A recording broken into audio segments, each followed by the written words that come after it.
Big பாஸ்ங்கிறது ஒரு social experiment. Contestants 15 to 20 பீப்புளை கொண்டு வந்து 100 நாட்களுக்கு ஃபோன், ஃபேமிலி, இன்டர்நெட் எல்லாத்தையும் கட் பண்ணி ஒரு வீட்டுக்குள்ள வச்சிருப்பாங்க.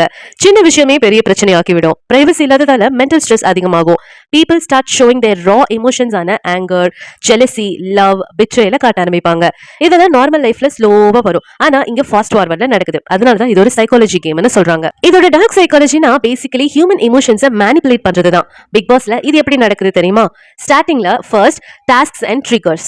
கான்டெஸ்டன்டோட ஈகோவை வெளியில கொண்டு வருவதற்காகவே ஸ்பெஷலா டிசைன் பண்ணப்பட்ட tasks. Second, nomination stress. Every week elimination tension creates fear and anxiety. Third, camera pressure.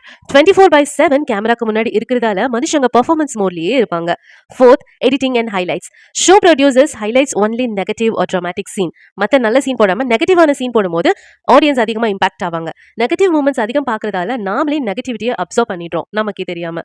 சரி, கான்டெஸ்டன்ஸ்குள்ள டாக் சைக்காலஜி எப்படி வேலை செய்யுதுன்னு பார்த்தா, சிலர் ஓவர் கான்ஃபிடென்ட்டா ஆக்ட் பண்ணுவாங்க, ஆனா அதுவே டவுன்ஃபால் ஆகிடும். சிலர் சைலண்டா இருக்கிற மாதிரி இருப்பாங்க, ஆனா ஃபுல்லா ஸ்ட்ரெஸ் இருக்கும். குரூப்பிசம் அண்ட் பிட்ரேல தனிமையா ஃபீல் பண்ணுவாங்க.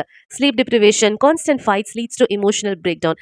இதெல்லாம் நார்மல் லைஃப்ல பாதிக்காது, ஆனா க்ளோஸ்ட் ஸ்பேஸ்ல அது டபுள் இம்பாக்ட் கொடுக்குது. ஆடியன்ஸ் எப்படி இதனால பாதிக்கப்படுறாங்க தெரியுமா? பிக் பாஸ் வீட்டுக்குள்ள மட்டும் இல்ல, வெளியே அதோட டாக் சைக்காலஜி வேலை செய்யுது.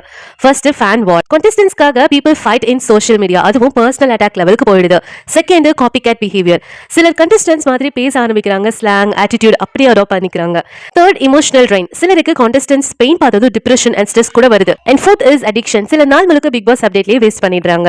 எல்லாத்தையும் நெகட்டிவா சொல்லக்கூடாது இல்லையா? பிக் பாஸுக்கு குட் சைடும் இருக்கு. ஹியூமன் இமோஷன்ஸை புரிஞ்சுக்கலாம், கான்ஃபிளிக்ட் மேனேஜ்மெண்ட்டை கத்துக்கலாம், பேஷன்ஸ், டாலரன்ஸ், லீடர்ஷிப் ஸ்கில்ல அப்சர்வ் பண்ண முடியும். சில கண்டெஸ்டன்ட்ஸ்க்கு ஷோஸ் மூலமா நல்ல கரியர் growth எடுத்திருக்காங்க. சைக்காலஜி நல்ல பக்கமும் இருக்கு, நல்ல லெசனும் கத்து கொடுக்குது. ஆனா அட் தி சேம் டைம் இவ்ளோ டிராமா, நெகட்டிவிட்டி, பிட்ரேயல் ஃபோக்கஸ் பண்றதால அது டாக்ஸிக் எனர்ஜியை ஸ்ப்ரெட் பண்ணுது. பாக்குற ஆடியன்ஸுக்கு கோவம், வெறுப்பு அதெல்லாம் நார்மல் ஆகுது. மென்டல் ஹெல்த் இஷ்யூஸ் வருது, இன்டைரக்ட்லி வருது. Over addiction leads to waste of time and productivity. So Bigg Boss நல்லதா கெட்டதா? ஆன்சர் என்னன்னா, அது ஒரு கத்தி மாதிரி. குக்கிங் யூஸ் பண்ணா நல்லது, யாராவது கொலை பண்ண யூஸ் பண்ணா அது டேஞ்சரஸ் தான் சொல்லுவாங்க. அதே மாதிரி பிக் பாஸ் ஒரு என்டர்டைன்மெண்ட் டூல். அதுல இருக்க டாக் சைக்காலஜி நம்ம வாழ்க்கைக்கு கொண்டு வந்தா அது கெட்டது. அதுவே நம்ம அப்சர்வ் பண்ணி அனலைஸ் பண்ணி கத்துக்கொண்டா அது நல்லது. இந்த வீடியோ பிடிச்சிருந்தா லைக் பண்ணுங்க, ஷேர் பண்ணுங்க, கமெண்ட் பண்ணுங்க, சப்ஸ்கிரைப் பண்ண மறந்துடாதீங்க. நெக்ஸ்ட் வீடியோல இன்னும் இன்ட்ரெஸ்டிங் ஐ ஓப்பனிங் டாபிக் கூட சந்திப்போம். Until then, bye bye.